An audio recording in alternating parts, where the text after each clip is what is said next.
morning students. I welcome you all back, and today we are in the second part of the history chapter. First chapter, Rise of Nationalism in Europe. So rise of nationalism in Europe. Yesterday itself I have described you how it has been viewed by different peoples, and we have also seen about the first printed picture that is being done by Frederick Soros, who has explained detailedly how the people of Europeans nations are trying to become liberalized, or liberty of their own nation has been attained through different means, as he has portrayed it in the picture itself and described how it is happening and how all of them are struggling to form a democratic or socio-republic nations. So that is what we have seen yesterday, and in this chapter we are going to deal in detail about how each nations have been trying to form their own nation states. Yes, so come, let us get into the chapter and see what are the reasons why these European nations are trying or struggling to become a nation state. Even India was a nation which was under the control of British rule, right? They were also trying to form themselves as a nation state, which we have seen in rise of nationalism in India. But in that also we have seen certain reasons, like India was under the control of British rule. Few peoples were only given recognition in the societies. Many dynastic rulers were being there who were being defeated, who were being fighting for the independence of the nations. So those kind of things were being there. That is considered as an emerging reason for the rise of nationalism in India. So come, let us see the emerging reasons for the rise of nationalism in Europe. So first thing, if you see, is in the 19th century which happened. So 19th century is considered as a very important century because it has undergone so many revolutions, so many things have been introduced in the 19th century and in the mid of 19th century. So this 19th century has created a concept of sweeping changes. Sweeping changes means cleaning, means we will sweep the houses, right? So like that, it created a sweeping change in the political and mental world. What is this political and mental world? Politically, like different rulers were been ruling different parts. Example, we can take the previous year French Revolution itself. If you say French Revolution itself, you might have studied about Louis, who is an ruler over there, who has been considered as a person who's not fit for administrating the France itself. You know what and all he was doing when he was in ruling. Yes, he was not a fitful ruler to do proper welfare to the common people. Instead, he was enjoying, he was having a pleasureful life of his own along with his own family members. He has invested lot on the defense aspect. So these kind of rulers were also there to neglect or to avoid or overthrow these kind of rulers and bring a democratic form of government is called as the sweeping change of political scenario.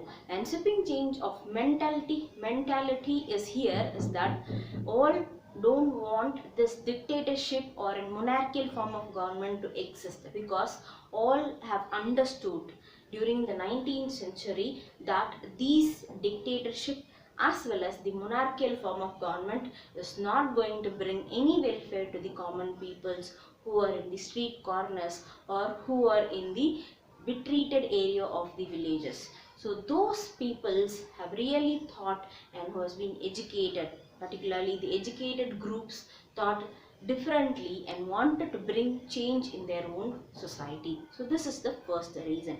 First thing, it is during 19th century, sweeping changes in the political and the mental world. So that is the first thing. And second thing, if you see, is that they had lot of multi-dynastic succession similar to India. They had different rulers ruling different places, like Louis was ruling, Philips was ruling. So they had different rulers who have been having territories of their own, and they had multi territories of their own. in those areas they were supposed to pay taxes, revenues, duties, custom duties, all these things, okay, which made them to struggle really hard.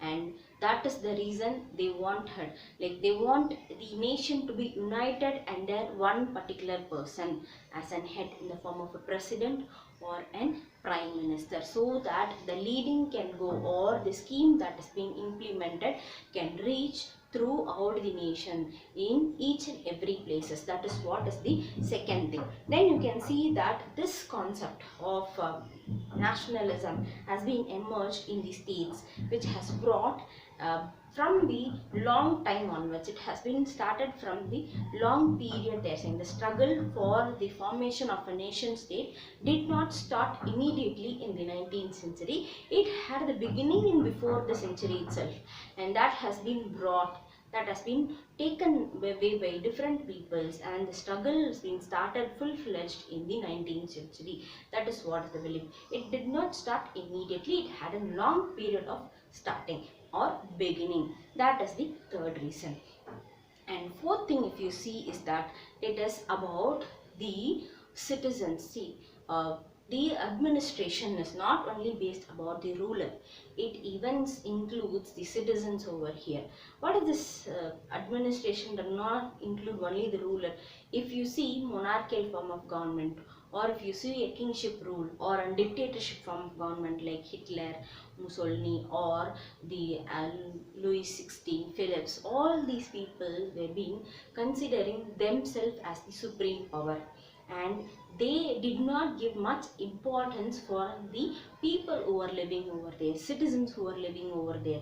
So these citizens, when they are not getting any kind of benefits, or when they are not in the uh, stage of getting their own needful things, they will start their own struggle. They will try to oppose the ruling aspects, right?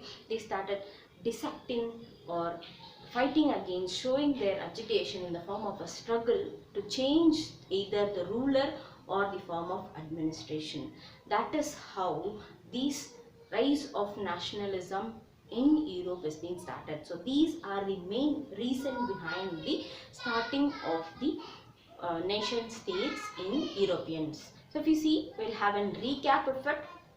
First thing, if you see, 19th century, because they wanted to speed the change of political and the mental effect of the people, that is the thinking differently. Then second thing, they had multi-dynastic rule which wanted to be eroded. That is the second reason. Third thing, if you see, is about the long run period of bringing nation states or forming nation states. Then the fourth thing, the administration not only include the ruler, it also includes the citizens, who is being considered as the main source of administration.